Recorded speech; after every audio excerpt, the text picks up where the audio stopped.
Greetings from Hawaii. Hello there. Hi. It is January 11th. It is our second day in Hawaii, and we are ecstatic to be talking to you. Yes. And, oh yeah, first of all, I'm Sarah. I'm Brandi. I'm Liz. Sarah, why don't you start? Aloha. Sure. Aloha, everyone. Aloha. Now, Oh, wait. You know, we need to be careful with that word. We learned yesterday from our tour guide, Kainoa, that aloha, as many people on the mainland have come to know and understand, means hello and goodbye. And it's the traditional Hawaiian word, and it's on every, greeting card, postcard from Hawaii. However, we learned yesterday that the meaning of it is actually more sacred. And to say aloha and meaning ha is is the breath of oneself, is really giving part of oneself to someone else. And then it's your choice whether or not you return that. So it's not that you go around saying aloha to everyone. That would be kind of like you going around saying that you love someone intimately to everyone on the street. So that kind of, I think, got all of us, when someone would say aloha to us, a little bit cautious to respond in that way. But then today we were at the Office of Hawaiian Affairs, and the man that was doing the presentation, he gave a very moving kind of photo montage presentation, and most of it was pretty sad about kind of the loss of native land, the sadness of industrialization and tourism and what's kind of been taken over from the natives. And I kept having in my head wanting to ask him, if no one else did by the end, like, well, what are you optimistic about?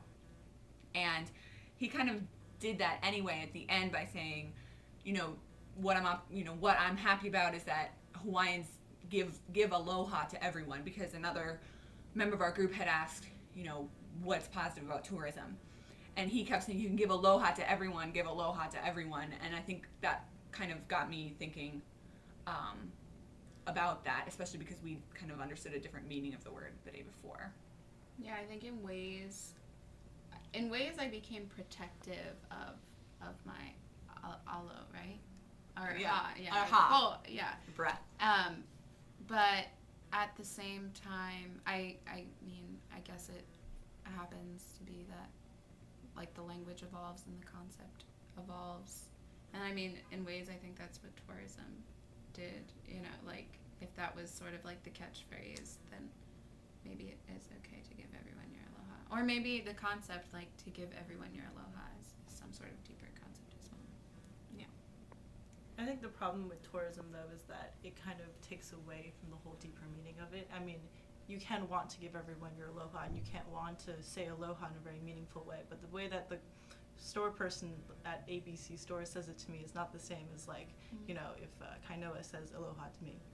So I think that you definitely have to think about the meaning and when you're traveling to try and, like, contextualize everything. Brandi?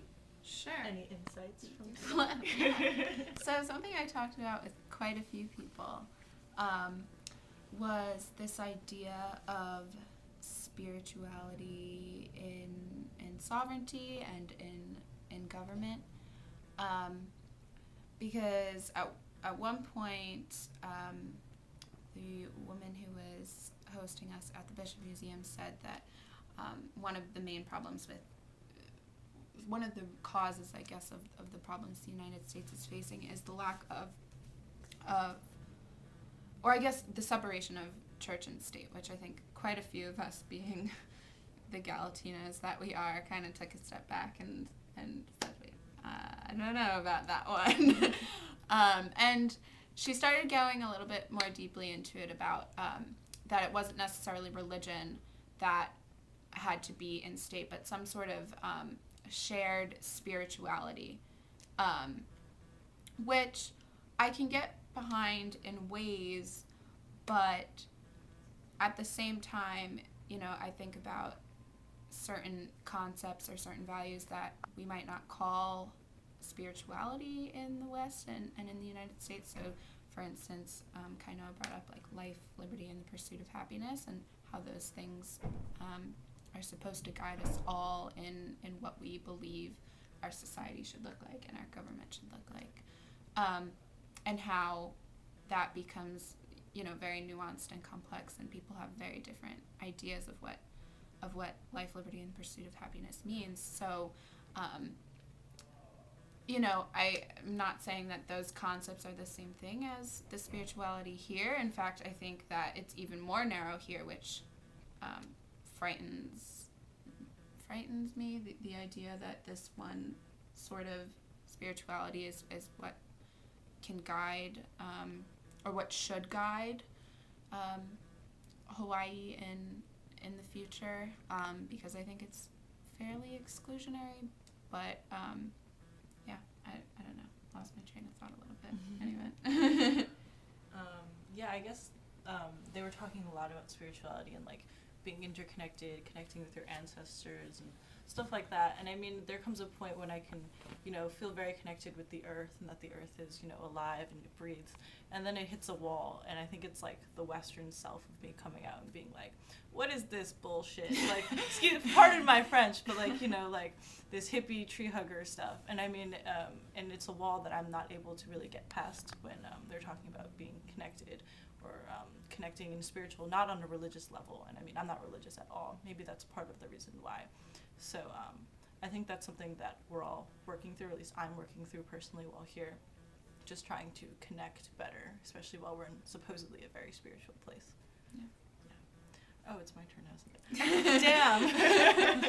Damn. Anyways, so I guess the one thing that really struck me, coming from an environmentalist point of view, was the native population's connection to the land, and how we don't own the land owns us, and the land will take when it wants to take. Like, for example, at the Bishop Museum today, she was saying, how the land will take people if it's hungry, or that person shouldn't have been there, and that's why the land took them. And so I think that this relationship with the earth, and understanding that the earth is a living thing, is something that we're really missing in the West. And it's something we can take from native cultures, being able to, just connect with the earth, understanding that we just can't rape the earth like it's, whatever, and that it's just going to serve our purposes. And it could solve a lot of our issues in the West. I think overconsumption, environmental problems, stuff like that.